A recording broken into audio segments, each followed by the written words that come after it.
Cricket মাঠের বাইরেই এখন সবচেয়ে বড় লড়াই। বিসিবির আসন্ন নির্বাচন ঘিরে শুরু হয়েছে উত্তেজনার ঝড়।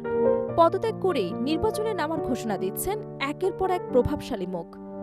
মিনহাজুল আবেদীন নান্নুর সিদ্ধান্তে নতুন মোড় নিয়েছে পুরো সমীকরণ। তামিমদের নেতৃত্বে কি আসছে বড় পরিবর্তন? বাংলাদেশ ক্রিকেট ক্ষমতার পালাবদল এখন শুধু সময়ের অপেক্ষা। বাংলাদেশ ক্রিকেট বোর্ডে প্রশাসনিক পরিবর্তনের পর এখন সবচেয়ে আলোচিত বিষয় হয়ে দাঁড়িয়েছে আসন্ন নির্বাচন।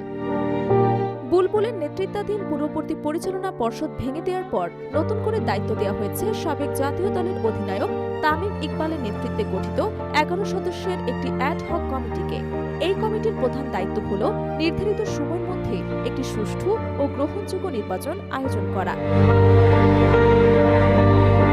বিসিবি সূত্রে জানা গেছে, এই অ্যাডহক কমিটিকে 90 দিনের মধ্যে নির্বাচন সম্পন্ন করার নির্দেশনা দেওয়া হয়েছে। সেই লক্ষ্য সামনে রেখে ইতোমধ্যেই প্রস্তুতি শুরু হয়েছে। গত সপ্তাহে তামিম ইকবাল নিজেই ইঙ্গিত দিয়েছেন যে সবকিছু ঠিক থাকলে জুন মাসের দ্বিতীয় সপ্তাহের মধ্যেই নির্বাচন অনুষ্ঠিত হতে পারে। সেই অনুযায়ী নির্বাচনী প্রক্রিয়া, খসড়া পরিকল্পনা এবং অন্যান্য আনুষঙ্গিক বিষয় নিয়ে কাজ এগিয়ে চলছে।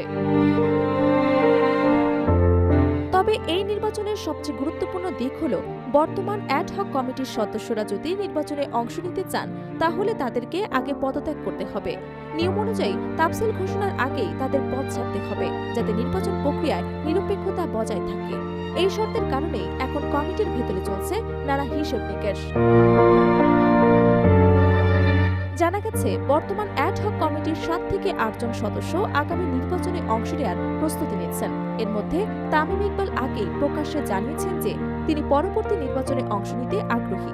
তার পাশাপাশি রফিকুল ইসলাম বাবু, ফাহিম সিনহা সহ আরও কয়েকজন সদস্য নির্বাচনে প্রার্থী হওয়ার সম্ভাবনা রয়েছে। এদিকে নির্বাচনের চূড়ান্ত সময়সীমা ও তাফসিল ঘোষণার বিষয়টি আগামী 1 সপ্তাহের মধ্যে পরিষ্কার হয়ে যাবে। নির্বাচনের সময় যত ঘনিয়ে আসছে ততই বাড়ছে আলোচনা, জল্পনা কল্পনা এবং রাজনৈতিক সমীকরণ। বিশেষ করে সাবেক প্রধান নির্বাচক মিনহাজুল আবেদীন নান্নুকে নিয়ে বেশ কিছুদিন ধরেই গুঞ্জন চলছিল। তিনি আদৌ নির্বাচনে অংশ নেবেন কিনা সে বিষয়ে কোনো স্পষ্ট বক্তব্য পাওয়া যাচ্ছিল না। তবে অবশেষে সেই ধোঁয়াশা কেটে গেছে। একটি গণমাধ্যমের সঙ্গে আলাপকালে নান্নু জানিয়েছেন তিনিও বিসিবির আসন্ন নির্বাচনে অংশ নেবেন এবং সেজন্য তিনি আগে পদত্যাগ করবেন। নান্নু আরও জানান, তার কোনো ক্লাব না থাকায় তিনি সম্ভবত ক্যাটাগরি সি থেকে নির্বাচন করবেন। তার এই সিদ্ধান্তে নির্বাচনের প্রতিদ্বন্দ্বিতা আরও জমে উঠবে বলে মনে করছেন সংশ্লিষ্টরা। কারণ দীর্ঘদিন ধরে ক্রিকেট প্রশাসনের সঙ্গে যুক্ত থাকা এই অভিজ্ঞ ব্যক্তি বোর্ড নির্বাচনে একটি গুরুত্বপূর্ণ প্রভাব ফেলতে পারেন। অন্যদিকে ইতোমধ্যে কয়েকজন পরিচিত মুখ নির্বাচন না করার ঘোষণা দিয়েছেন। তানজিল চৌধুরী আগেই সরে দাঁড়ানোর কথা জানিয়েছেন। এছাড়া সাবেক ক্রিকেটার এবং ধারাভাষ্যকার আতহার আলী খানও নির্বাচনে অংশ নেবেন না বলে জানা গেছে। সব মিলিয়ে বিসিবির আসন্ন নির্বাচন এখন শুধু একটি আনুষ্ঠানিক প্রক্রিয়া নয়, বরং এটি হয়ে উঠেছে ক্ষমতার একটি গুরুত্বপূর্ণ লড়াই।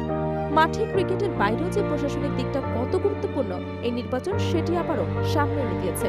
এখন দেখার বিষয় শেষ পর্যন্ত কারা নেতৃত্বে আসেন এবং বাংলাদেশের ক্রিকেট কোন দিকে মোড় নেয়।